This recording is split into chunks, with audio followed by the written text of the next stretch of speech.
Welcome, everyone. I'm Carolyn Egri. I'm Dean Pro Tem of the SFU Beedie School of Business.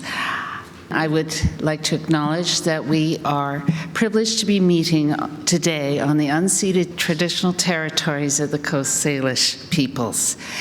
And in this regard, I'd like to welcome Cheryl Rivers to provide an Indigenous welcome. Cheryl is a member of the Squamish Nation and also an alumna of our Executive MBA in Indigenous Business Leadership. Cheryl?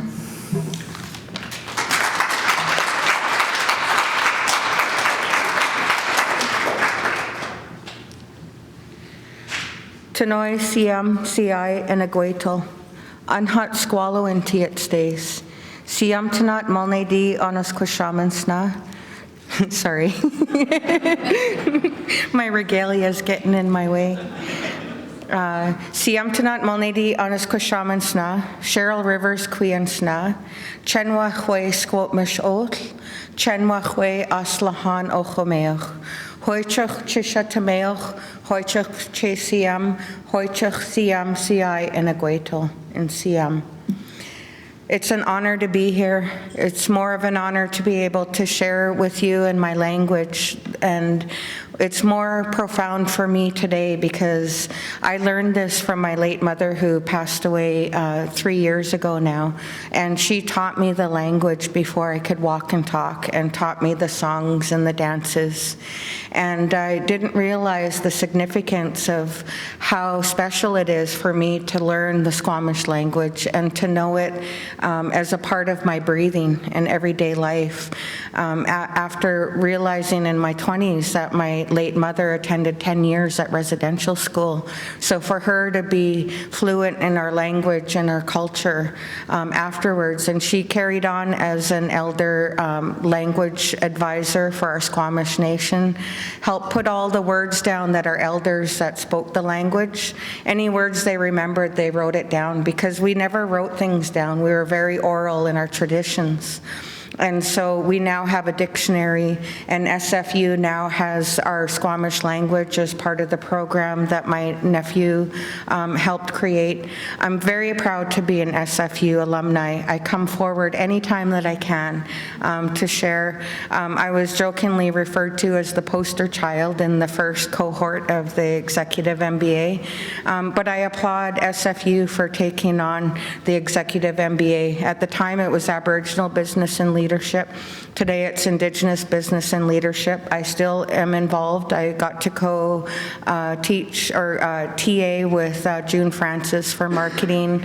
I got to do work with the other MBA programs. So that work is very important to me, because to me, in our language, it's chen chen stwai, which means we're all working together as one. We're all in one canoe, and we all have our paddles, and we're all heading in the direction, hopefully in the way that a skipper's going to guide us in the proper way. But I just wanted to share these special words today, because this is a special evening. Not only do we have such a significant person here that drew so many of you here, and outside I could hear such respect and regard for this evening. But also, this is the first time that Beedie, I understand, is doing the first gathering in person. So I really pray to the Creator, the Chesiam, and the Mother Earth, Chisha Tameach, to guide and protect each and every one, and our families, and all the ones that are sick in the hospital. And so I ask the Creator to continue to watch each and every one of us on our journey through this life. And I'd just like to share a couple of verses of a victory song. Normally, I get invited in the beginning of the day, and I'll sing a greeting of the day song to start off in a good manner. But because it's evening and because of the success of coming here, I feel in my heart to share a victory song. So I'm going to share a couple of verses and then pass this along for the evening. So, Hoicha, Hosiam, thank you. Ho, ho, ho, ho, ho, ho, hi-yo, ho, ho, ho, ho, ho, ho, hi-yo, ho, ho, hi-yo, ho, ho, hi-yo.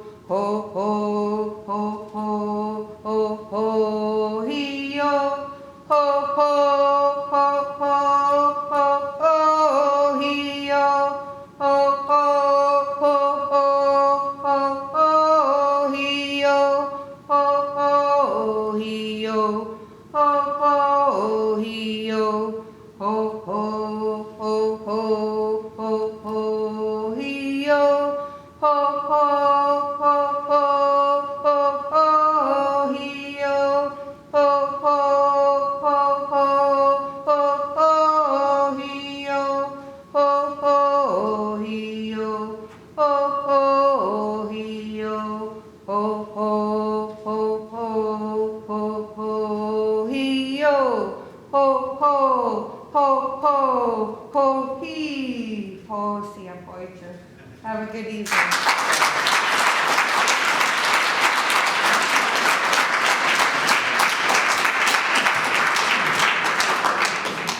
Thank you so much, Cheryl. It really is wonderful to see so many of you here in person. It's been a long time since we've been connecting, but only virtually. So this is wonderful that everyone could be here tonight, and it is a special evening. We're going to meet Lance Uggla. Now, Lance has had tremendous success since graduating with a BBA from SFU in, I can say the word year, right? 1985. And then he went on to get a Master of Science from London School of Economics. After completing his studies, Lance worked in finance for a few years before founding Markit, a financial data company, in 2003. And you will hear the story tonight of what happened since that founding. But I will highlight that in 2012, Lance was named Ernst & Young UK Entrepreneur of the Year. And then in 2013, he received the SFU Outstanding Alumni Award. In November this year, it was a momentous occasion in Lance's career. And in November, it was an extraordinary time for us. Lance made an incredible donation commitment to SFU, the largest in our history. And there was an equivalent commitment from LSC to create the Uggla Family Scholarship Program. This visionary award will support generations of exceptional students who might not otherwise have been able to afford a university education. We are thrilled that Lance could be here to meet the first cohort of Uggla Family Scholars, and they are wonderful. And he could share the story of his own personal story with us tonight. So, Lance will be joined by Andrew Harries. Andrew is the Tom Foord Professor of Practice in Innovation and Entrepreneurship at SFU Beedie. He is a veteran entrepreneur. He has co-founded two companies, Sierra Wireless and Zugma Systems. He is also a proud SFU Beedie MBA alumnus. So, two esteemed people with incredible career accomplishments, I am so pleased to welcome both of you, Lance and Andrew, to join me on the stage. All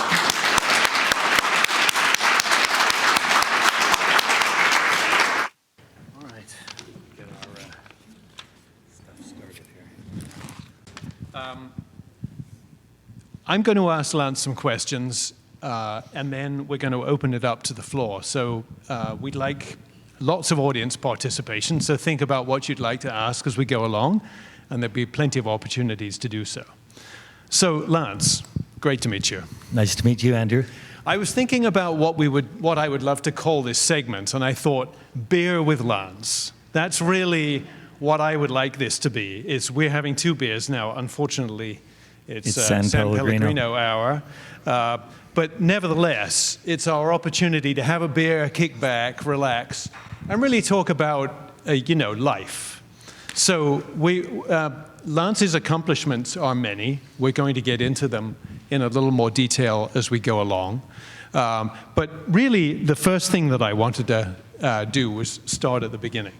So you were born, I think, in Burnaby, is that correct? That's right. All right, so tell us about life before university, before you went to SFU. Were there events and forces that shaped who you became? What was it like growing up? Okay, well, I grew up in around British Columbia, I'd say, rather than here in Vancouver. I know when I live abroad, people say, where are you from? You say Vancouver, but I actually never lived in Vancouver. I was born in Burnaby, near the campus, in North Burnaby. And from there, we moved around a bit. which I think is one of the shapers, for when you're a young person, one of the things that can really shape you as an individual is that, fear of starting something new over and over again. And school is one of those things that, set an early stage, start to build your personality at a young age. The other thing is not my father's family, but my mother's family was quite large, so there was lots of people around. So that shaped your debating career quite well, because you had to debate, and that was probably another thing that you did. Really hardworking family that set the stage for good work ethic. I think that was probably an early career advantage that maybe has played throughout my life. And then finally, being in British Columbia, all the outdoor stuff. So we moved to Shuswap Lake. We lived on the north side of Shuswap Lake, between Salmon Arm and Kamloops.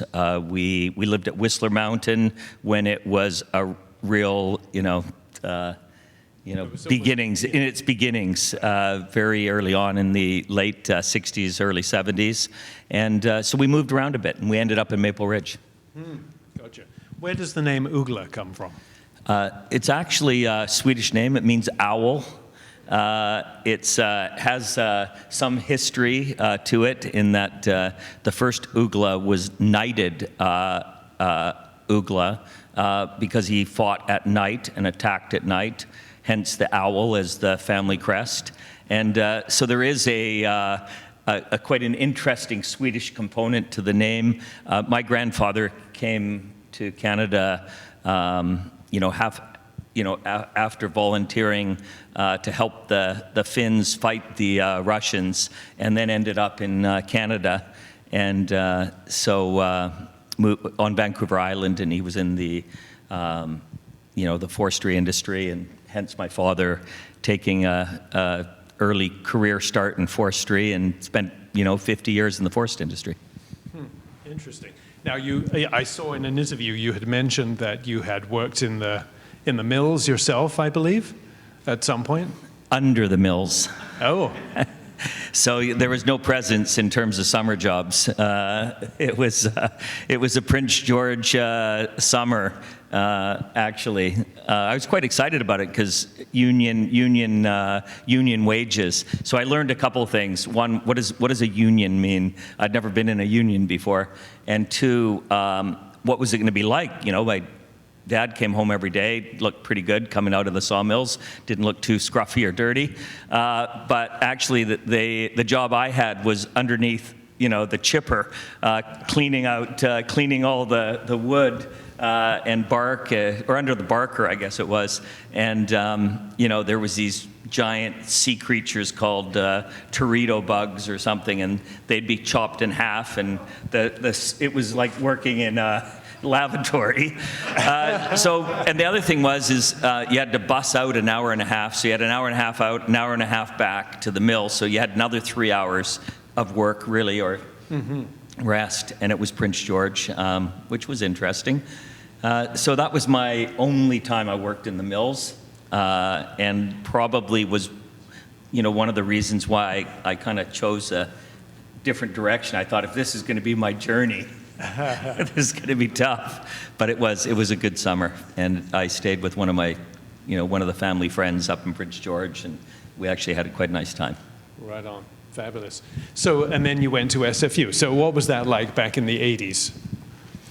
Well, it was funny because I was talking to a family friend who I thought went to SFU, and he said he went to BCIT, and just before coming in here.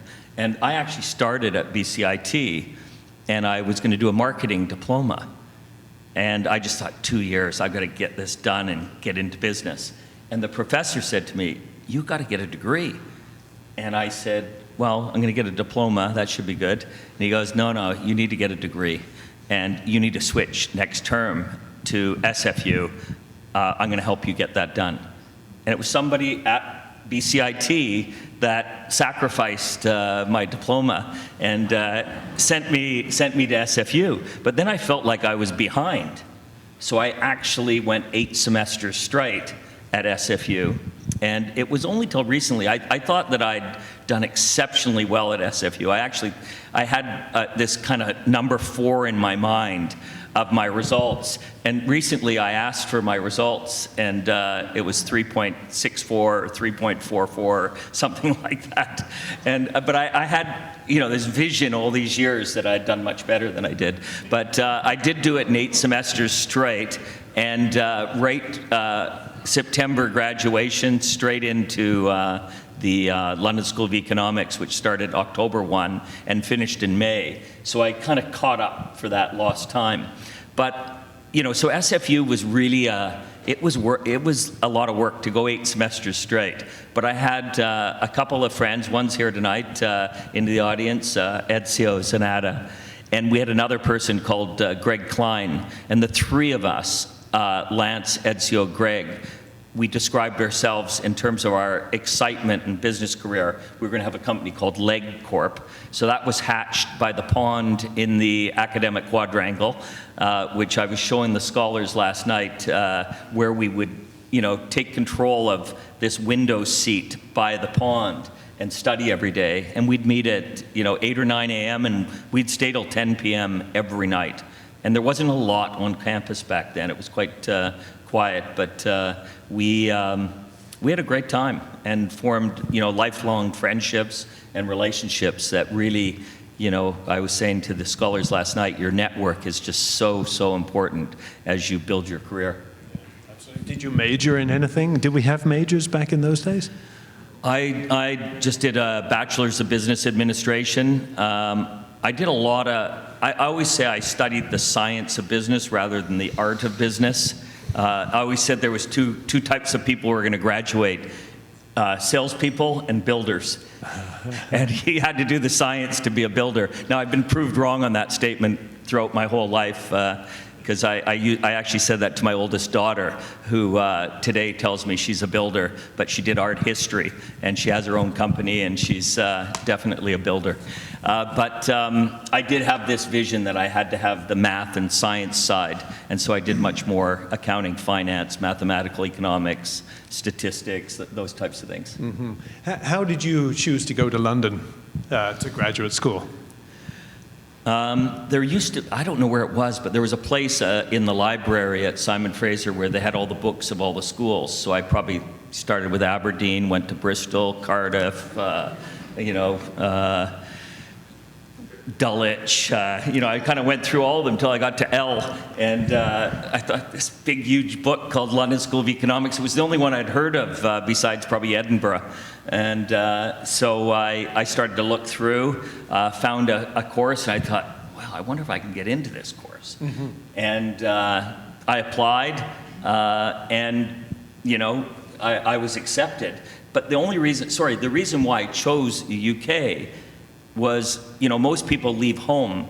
My parents actually left my sister and I and moved away, and left us in the house. And where did they move? They moved to England. And so here they are, they're over in England. So it was like you had to, move across, take a flight to move back home. And so I went to London School of Economics, probably because it sounds really glamorous that your parents moved abroad.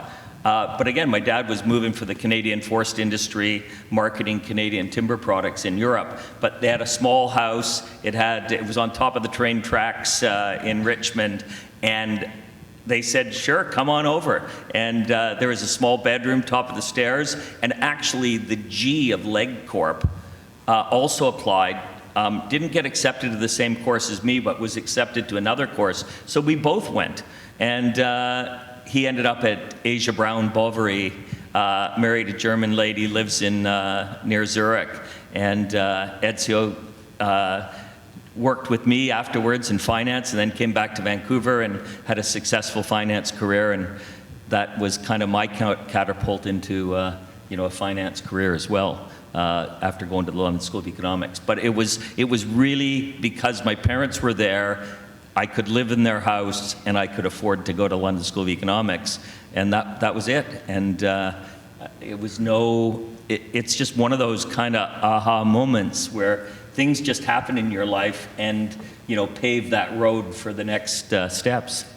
Now, did you slam your way through LSE as well, or did you have a chance to smell the coffee while you were there? It was 8 months to get my master's. So that was, the British system is quite different than our system. They basically trust you to study, and it's a novel idea. Sorry, but you get given a set of books, and at the end of the term, and you'd go to lectures, you have classes, and at the very end of the degree, you write your exams, and you get pass, or you get fail, pass, merit, or distinction. And there was 46 people from 30 countries. The people that actually, what impressed me the most was the people studying English as their fourth language, and from Chile, were getting the distinctions, right? And one of my Israeli friends that studied with me got a merit. Most of us got passes, which is what I got, and we all got the same degree, and nobody ever asked again about pass, merit, or distinction. But it was 8 months, and it was all down to the final exams. Wow. And so you had there was no 20% for midterms.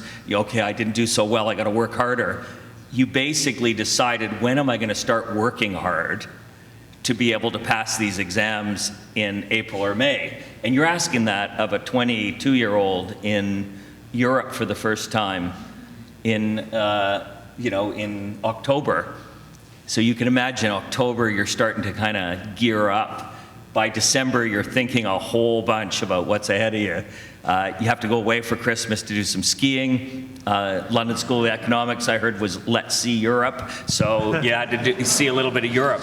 But then January came, and you did not have a lot of time before May. And we formed study groups, the same type that we did at Simon Fraser, and we just got all the reading done, all the notes done, and produced the goods. That was it. Wow, well done. And you were 22 when you graduated with your master's? 24. 24. So I would have arrived there in 85, so I was 23 in 85. So I was 24 when I graduated. So still a very young man. It seems young now at 59. Back then it seemed like you were worldly wise and on your way, definitely. I'm sure. Full head of hair, ready to go. Love it. So you went to work in the financial sector and financial services. Was that by design, or did financial services find you? As we keep going through these questions, Andrew, I think everyone's going to just think it was just a fluke the whole way. But actually, again, I had no idea about finance. But finance, again, when you look at the hierarchy of pay with a master's in finance, finance is an obvious route to get paid. And I was now well in debt after all the studying. And somebody said, finance, there was a big bang in the UK, which was the merger of banks and securities firms. Regulation had eased. Same in the US, Glass-Steagall rules were being, rewritten. And so there was just this boom in the financial markets. And so I interviewed in London, and they said, no, work permits, all the different things that, excuses for not to get hired. So I had to put my tail between my legs, and, I wasn't going to get hired in London. I could see that, and I came back to Canada. I arrived in Toronto, and I did that same circuit of Wood Gundy, McLeod Young Weir, Pemberton Securities. There was a whole bunch of them, Dominion Securities, which now, of course, are Royal Bank of Canada, CIBC, TD, and Bank of Nova Scotia. And so I went to all of them. I interviewed at all of them. I got my first offer for $24,000 a year, from Pemberton Securities. And my last interview was with Wood Gundy, which was kind of the gold-plated, one of the best two firms probably to get a job in at that time. And I interviewed, and it was all, Stanford, Harvard. It was, they were really interviewing out of the US MBA programs. And, I was interviewing, but you imagine if you come out of Stanford or Western or UBC or Simon Fraser Business School, you got the white shirt, you got the black socks, you got the full dress code. Nobody had given me the dress code. I had a burgundy shirt, black leather tie, sweater, and here I'm interviewing in a bank. And it happened that was probably the most important thing, because the guy that interviewed me from New York, who was University of Chicago, which is a proper math school, and I loved math. All he cared about was if you could answer his math questions. And that was the interview, was a set of tricky math questions, angle of the hands between, at 9:30 or whatever, and, waiting for you to give this dumb, stupid, quick answer. So I probably scored, a little bit better than the others. And so he offered me a job at 40 grand. And I went, Jesus. So I got offered, right on the spot. I said, I'm gonna need to think about it. I've got stuff, I got stuff over in London, I got stuff in Vancouver, right? This is a tough decision. And so maybe, I'll think about it overnight and let you know in the morning. He called me later and offered me 44. And I went, geez, this is even better. And so I said, I'll let you know this afternoon, but it's looking good. I got to turn the 24 down. So that was it. That was my start. And then he gave me a further $10,000 to go and get all my stuff, because I had stuff in London, which had already been put in a small box and mailed to me. And stuff, of course, in Vancouver, which was probably a suitcase. And so I came out to Vancouver. I risked and spent most of the 10 grand just seeing, after 3-4 years of studying, it was time to unwind for 2 or 3 weeks. And I just had a great time. I didn't have much of the 10 grand left when I got back to Toronto. Hadn't paid off any of the student loans yet. Put my head down and started working. And that was it. And Mark Landau was his name. And he was a great first boss. And he gave me a lot of rope, and so I was able to learn very quickly. It's interesting. We, in my startups, we've been very purposeful about defining values and hiring for cultural fit and so forth. So answering a few math questions was what passed for cultural fit back in those days? Well, a trading room in those days was not an environment that any of us, including me, would respect in the world we live in today and the values that we all want to represent. But when you're 20, 24 and hired into almost like you've joined the BC Lions, you think, wow, this is just so exciting. You're on the team, right? And whoever you are, being included and inclusivity is so important, and feeling like you belong somewhere. And once I crossed that threshold, I was part of this Wood Gundy trading room, and it was a team, and you were competing against other teams, and but it wasn't very diverse. It was very much, you quickly seen the world of privilege, but it was inclusive for the group that was included. And so there was, lots of learnings to be had from that definitely have influenced how I think through my career.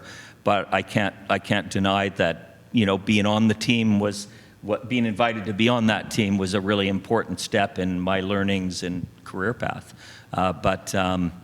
It was that was the test, and then of course in a trading room it's all about making money, and you know, if you make money, you get more capital and more privilege and more, you know, responsibility. And I was fortunate through the stock market crash in '87 and then the recovery post to have a good performance that, you know, had a set of consecutive promotions. And next thing you knew, I was a young director, you know, managing a big team globally. And it was, you know, it was the kind of next step, and definitely shaped my leadership career, because I quickly moved from being a pure producer to a producer leader, and that's a different role. Oh, for sure. And you ended up back in the UK at some point. I did. Well, with Wood Gundy became CIBC World Markets. It was a great journey.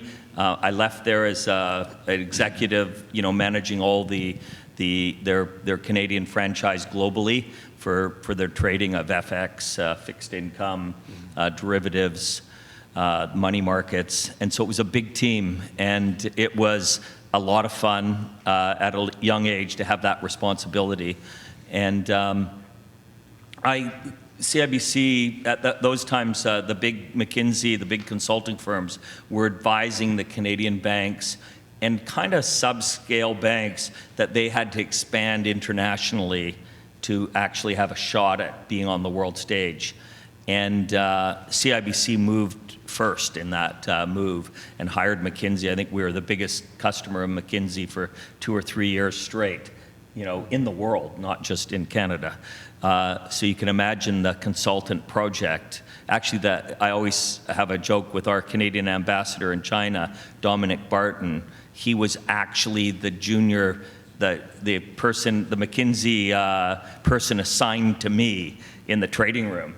And I was looking, I go, what do we need all these, like, you know, fresh MBAs running around here? We got enough of our own. Right. Yeah. But the mandate is we were expanding internationally, and the team was brought in, and, you know, I didn't see eye to eye probably with that strategy. Hence, you know, leaving, you know, CIBC at really what was, you know, the real, you know, fastest ramp in my career, and I switched to Toronto Dominion Bank.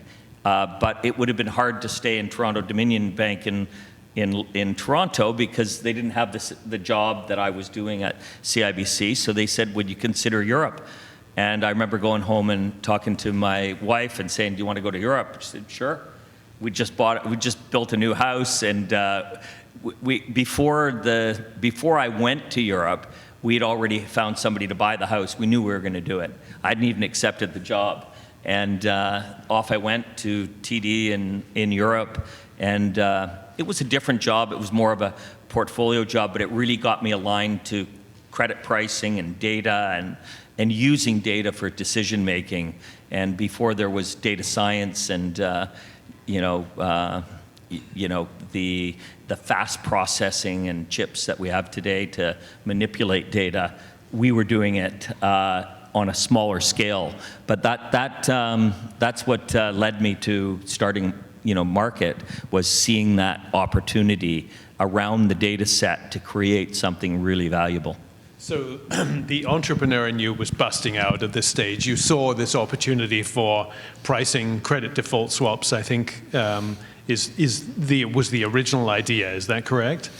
So pricing credit, and so when you think about pricing credit, think about, you know, you're a bank or you're a corporation or an individual, and, you know, Air Canada wants to borrow money. Somebody wants to lend it to them at 5%, somebody else at 6%, somebody else at 7%. Well, all of those prices, 5, 6, and 7, are credit prices, and if you looked at Air Canada's equity price, you would just go to the Toronto Stock Exchange and you would see it changing price by the second, so you have transparency of that price. But in the credit markets, if one person's going to lend at 5, one at 6, one at 7, what is it really worth?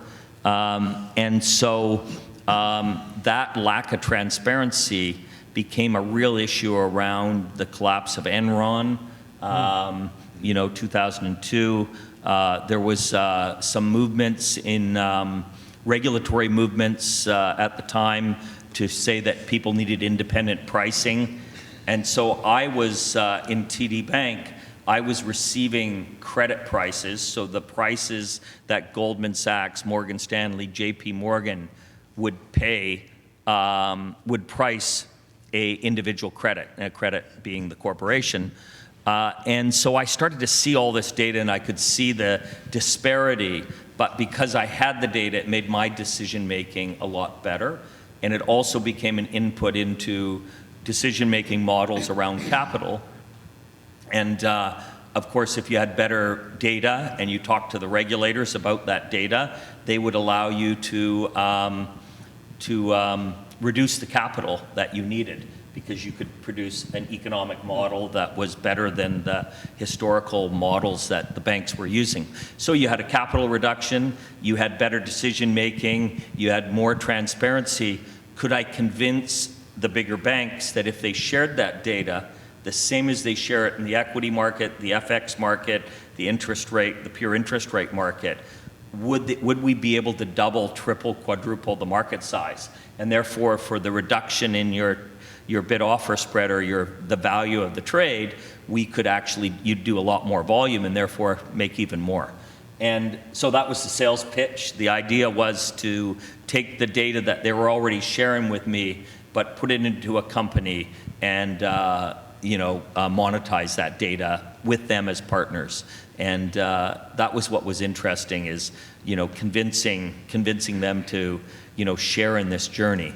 And with a startup too, which was Correct. no mean feat. So why did this need to be a startup as opposed to launching this new product inside your where you were working? Well, so Toronto Dominion Bank was quite good. They didn't want, because I was heading up Europe and Asia and I was on their executive team, they weren't so keen, they wanted to transition out. So they said, why don't we, join this journey with you? And so I said, okay, fine. But I'm doing this up in a place called St. Albans, north of the city, in a small barn. And actually in that annual report that year, just because of regular bank regulatory things, they had to list all the offices. So in one annual report at TD Bank, there's actually a St. Albans office, which is the barn. And they wanted to participate. I'd had a good track record with them, so they were keen to partner. But we had to take the product and make it a real product. Did you ask them if you could leave and start this Yes. up, and would they become a financial backer? I never asked them to be a financial backer initially. I just said that I wanted to leave to do this, and that led to the discussion of it could take us 3 to 6 months to hire a replacement. We don't have somebody internally, so we'd like you to transition. And that turned into, okay, well, how can I turn this into a win-win? And the win-win was to fund the startup together. And we thought that it was going to, maybe 2 or 3 million to start the thing up and get it to, the product up and running. But in 2002, the dot-com collapsed, actually scared everybody away from dot-com startups, which we were going to be called Markit.com. So this wasn't a good thing. So we had to rebrand. We became Markit Partners, and we were minus 17 between Toronto Dominion and myself. And they held the, my unvested stock that I'd had, been paid. So at that point, that was a low point for what was that? So yeah, four children under 5 at the time. You had your own business. My you own were business, underwater. startup in a barn. It was feeling a little bit, uncertain. And but TD never said, to their credit, they never said a thing. I then concocted this idea that I could sell half the company, and TD would be really happy just to get their money back and hold a lot less equity. And that's when the idea of having a broader bank partnership, and we sold half the company for $25 million. And TD Bank diluted to the same as all the other banks. They had about 5% each, 65%, and the 50% that I had went down to 35%, and I had to share that with the employees and that we had brought in. And we took the excess cash and immediately bought a company in Chicago that 2 or 3 banks were trying to start up called LoanX, and it moved us back to your original question, which is credit default swaps are one way of pricing credit, loans are another, so just lending people money, and trading a fixed income security or a bond is another. And all of those credit instruments trade, at differences to each other. And that's what we wanted to do, find the definitive credit price so that you could decision make better. So there's a few nuggets in there. First of all, your equity structure starting up was you took a fair amount of dilution, but in return, you had a lot of, were they your customers or were they were your partners giving you the data, but they were also invested in your business? Yeah, so that actually has been copied many times now, and hey, entrepreneurs are generally greedy, and so they don't want to give away their equity. So when they analyze my journey, they always say, you gave away a lot of equity early. And I did, because I shared it with TD to start. So that was a bit of risk aversion. I then brought in 12 other banks. So with TD, it was 13. But all of them were paying customers. So by the time the 13th bank signed on, they were now, the company was starting to come to, cash flow positive. And then finally, they shared in the equity, and, they stayed in right to a $5 billion valuation, wow. The banks. So they had a great outcome. So having great customers, that are also have a vested interest. Along the way, it meant that I had this, I always looked at the board, everyone said this must be completely dysfunctional, having all these banks there. But actually, that was my advisory board.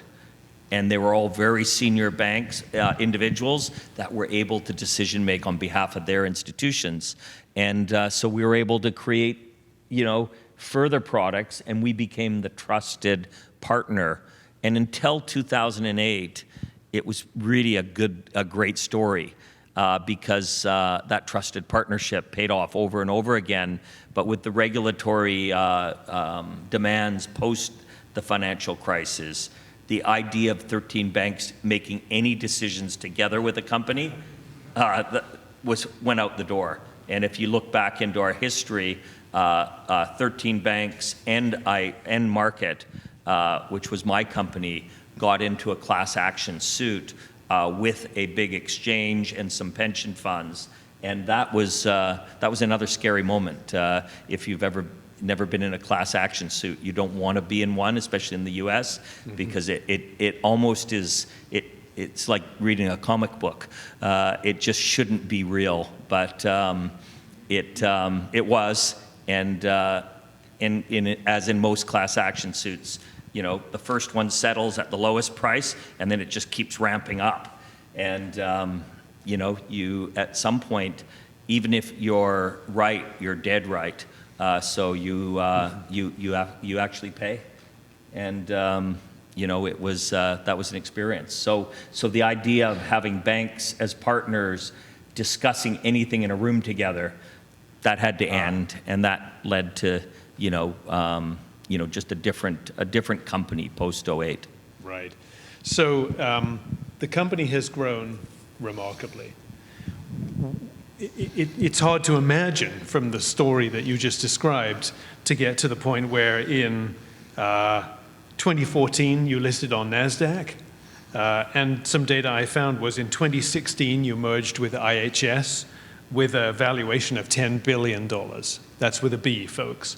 So what are there any things that led to that kind of rocket ship growth? You caught lightning in a bottle multiple times. So what were some of the most sort of seminal growth opportunities that led to that kind of meteoric rise? Well, I always akin, and I know we've got one surgeon in the room, but I always akin to that, I came out of the financial markets, and, if you were a trader in the financial markets, put that, not that we're surgeons, but we're surgeons for financial markets. And then all of a sudden you quit being a surgeon and you go, okay, I'm going to be the one that manages all the tools, the bedpans, everything around the surgery. I'm going to own that. But I've been a good surgeon. And I hired other people and convinced other people that wanted to leave financial institutions, that wanted to be entrepreneurs, wanted to, create something new, and were willing to shift their knowledge base to serving that knowledge base.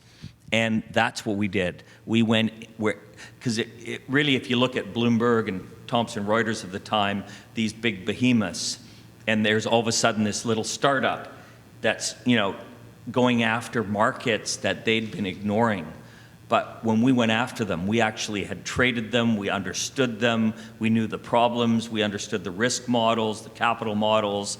We could, crunch the analytics ourselves, we could write the programs. So we were surgeons per se. And that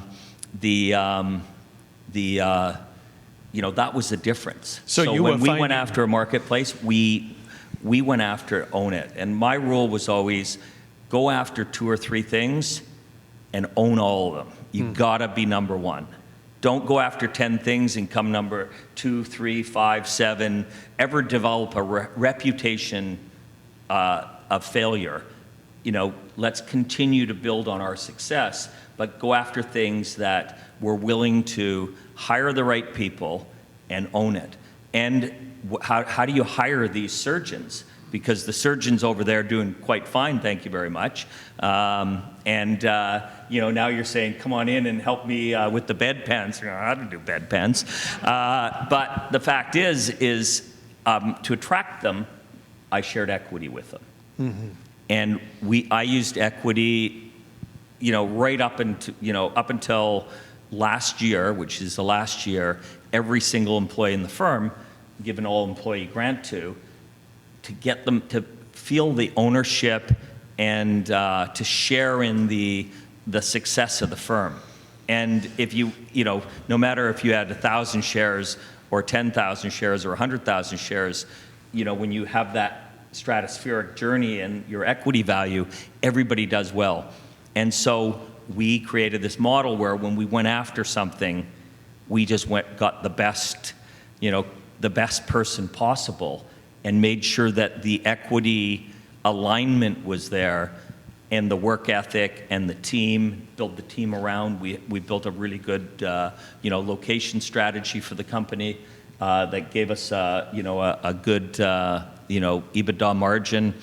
And so you did a lot of acquisitions too.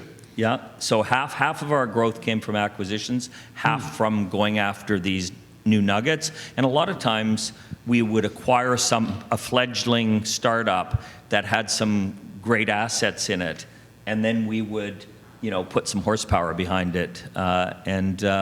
So that playbook actually has worked right up until last year. It became a playbook that we just perfected and did it over and over again.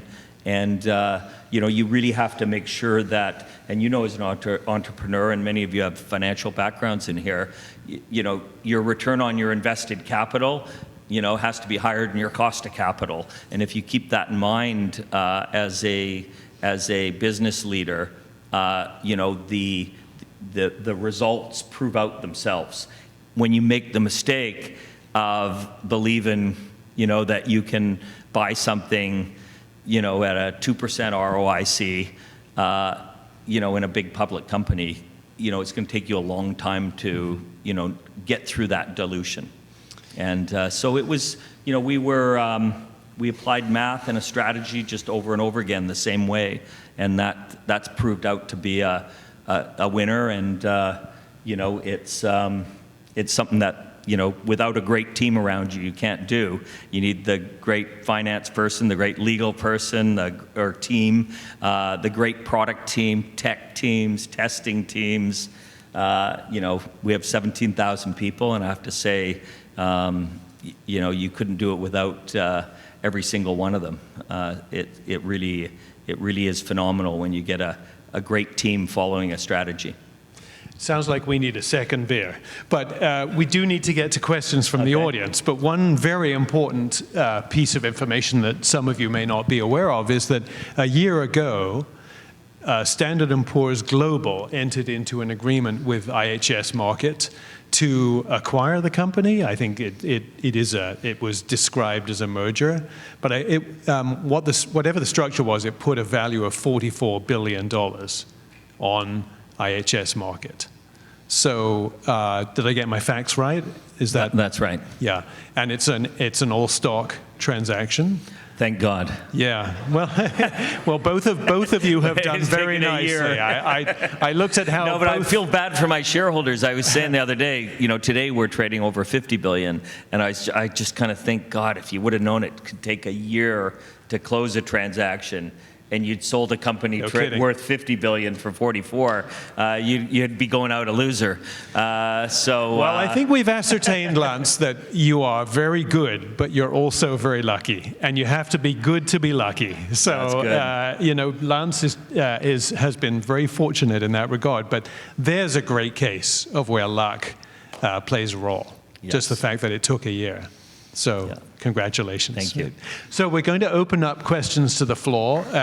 Because there are no mics to hand around, I will repeat the question because we're on camera. So yes, sir, go ahead.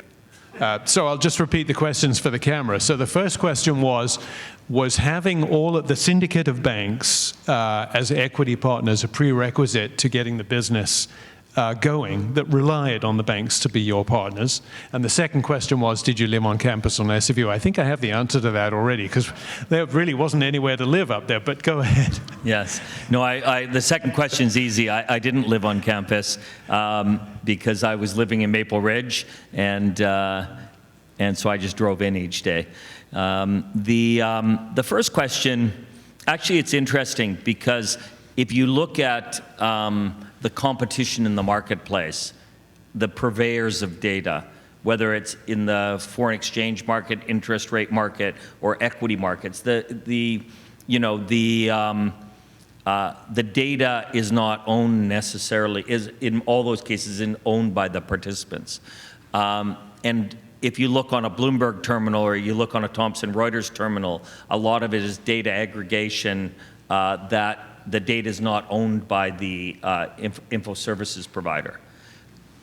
I had a view that if I shared the ownership, I would have a privileged position, at least to design, develop, and execute strategy. And I was willing to share equity. What's interesting is at a 5 billion market cap, most all the banks came out of the ownership cap table. And people said to me, well, what's going to happen? So when you're out marketing the company, people would ask me, what about the data supply? And now when we were a 5 billion market cap company, we probably had, 700, 800 million of revenue, something like that. And we, a portion of that revenue and profit came from some of the proprietary data. So of course everyone said, what's going to happen to the data? And so in the actual launch of the company, we structured long-term agreements so that the banks had to continue supplying the data for another 3 years past their liquidation of the stock. What's interesting is we're way beyond that point, and we have more data than we did. So because the services are so invaluable, and the banks need to support their customers, they need independent third parties. So it becomes customer support, good product development. So I did like if I stayed a private company with ownership and there wasn't a 2008 financial crisis, I think having, those big market customers in a relationship of sharing and monetizing is one that works very well. But you have to be willing to take a little dilution to get that kind of magic to happen. Well, actually, in my case, a lot of dilution.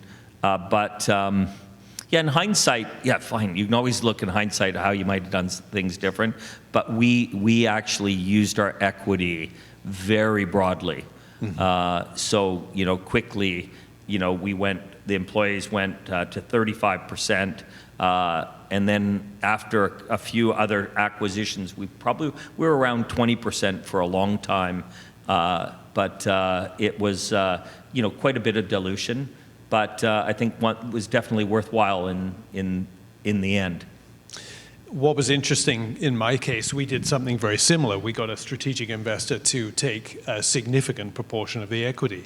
But they kept allowing us to print new stock options to keep the pool at 20%. So even though we did a lot of financing and a lot of acquisitions, we never dropped in terms of all the employee ownership below that 20% threshold. So you had generous shareholders. We did. He said, I said, how come, Jim? And he said, enlightened self-interest. But it puzzled me why he kept doing it. But no, we used options right up till IPO. And before, of course, when you take your company public, you have we had accelerated vesting. So all of a sudden, day 2 after going public, you don't have any handcuffs on any of your key employees. Wow. Because everybody had accelerated vested, because I'd written that in because I was always worried that the banks would try to buy us. And so I needed to accelerate and vest if they tried to buy, because we didn't want to end up, back inside a bank.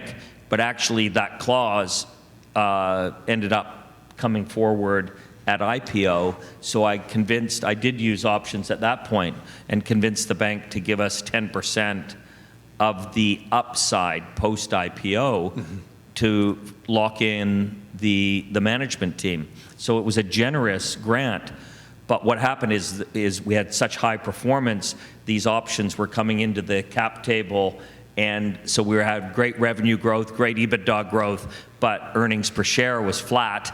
And so the stock price languished for about 2 years because we couldn't grow.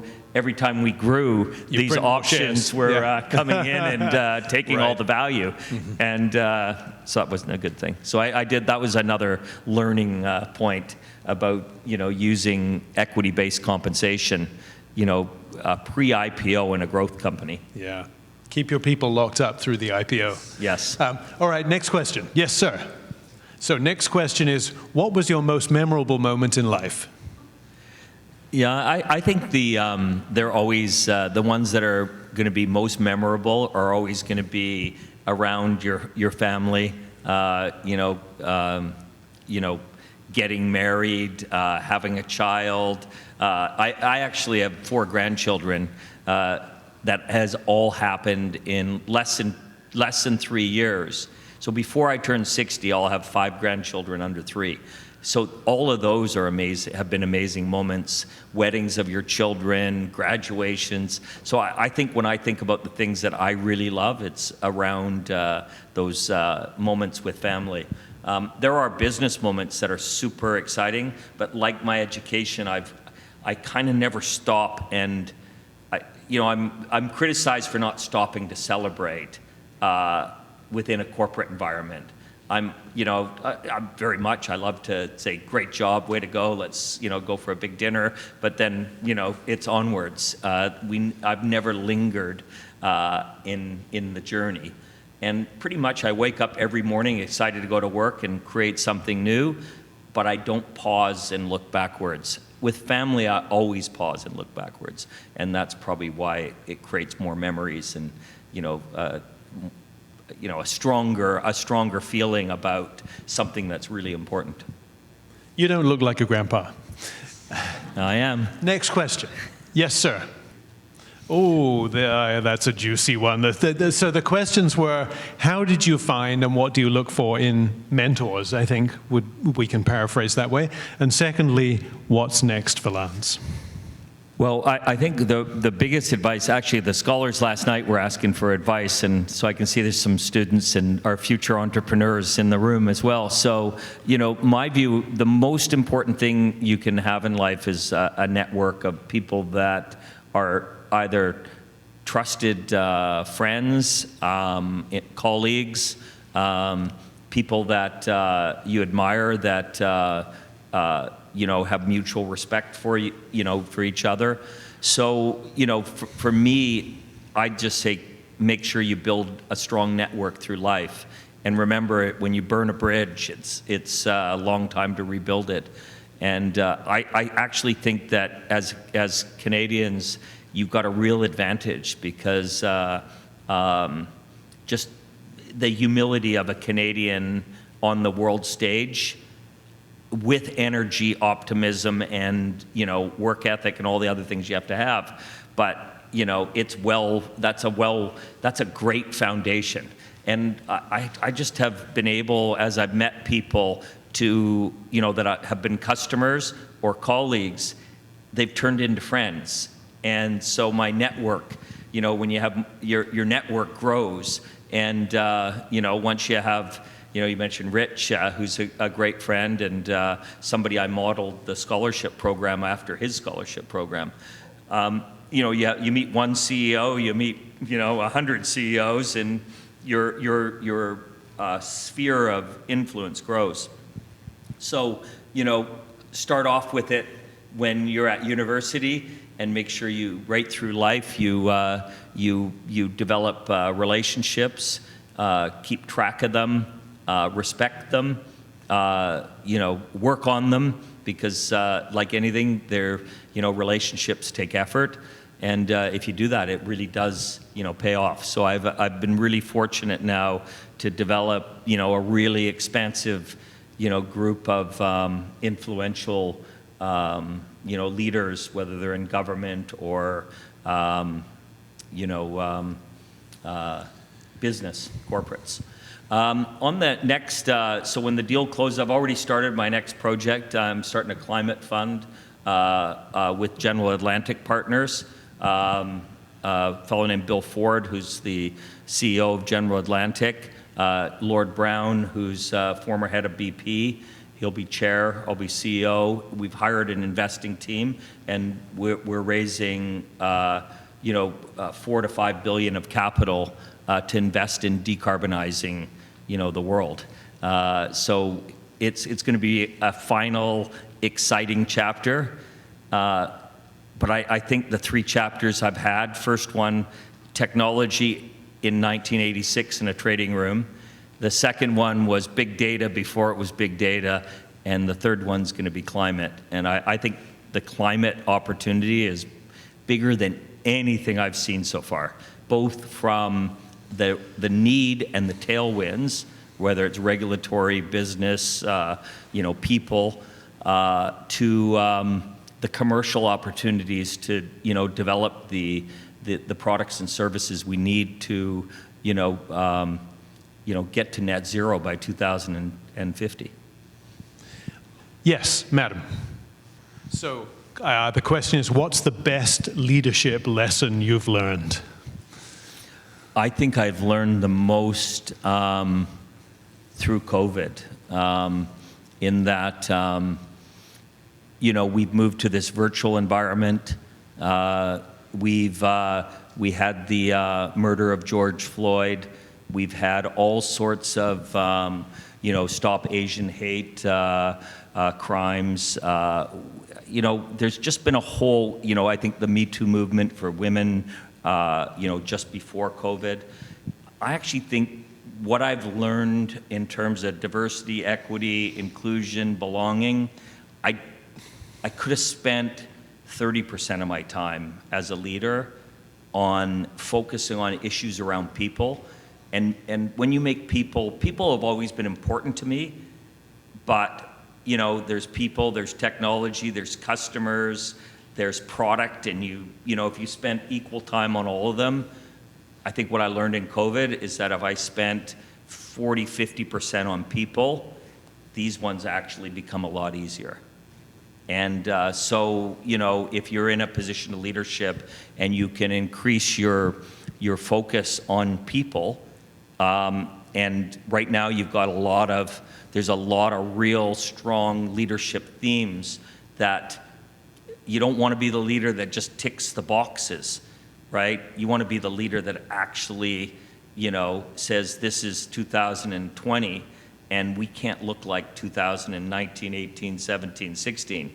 We've got to set a path to, you know, a much broader equality, and that permeates almost every decision I make in the firm. And COVID really, you know, brought me closer to people, because by being virtual, I was able to every day be closer to thousands of people, rather than as a CEO in an office that flies in or flies out to places. You just don't have the same, you don't have the same pulse.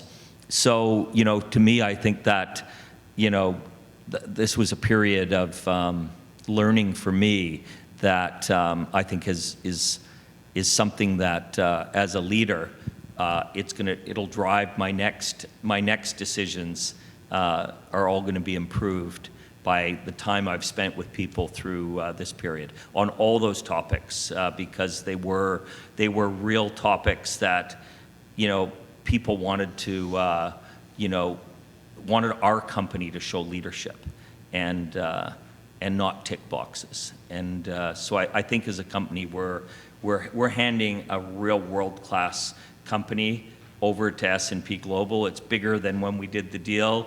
It's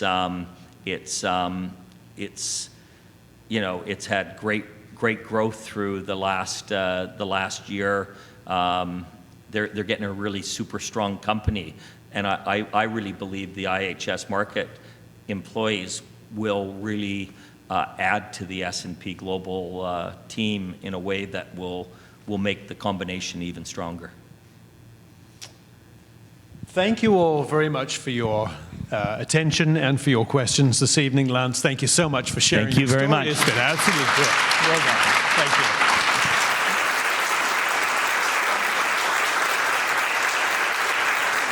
I am so grateful that we were able to have this time together. And Lance, you keep talking about journeys and chapters in your life. The next one sounds fascinating, but there's going to be many more after that. And what you've contributed, and a lot of lessons for our students, especially in the room, about patience with salary negotiations. Just sleep on it, you'll get 10% more. This is good. But the closing the deal, patience again. You know, it didn't close right away, but hey, you gained. So this is great, and so much more. And thank you so much for joining us tonight on this. Thank you. Thank you. So I would like to thank all of you for joining us tonight, and also to thank our alumni team who helped make tonight happen. So Huyen Chen, Gerardo Artiega, Clodagh O'Kiggins, and Leona Tran. Thank you so much for helping us organize tonight. So everyone here, I do hope you enjoy the rest of your evening. And once again, thank you for joining us tonight for SFU Beedie Talks.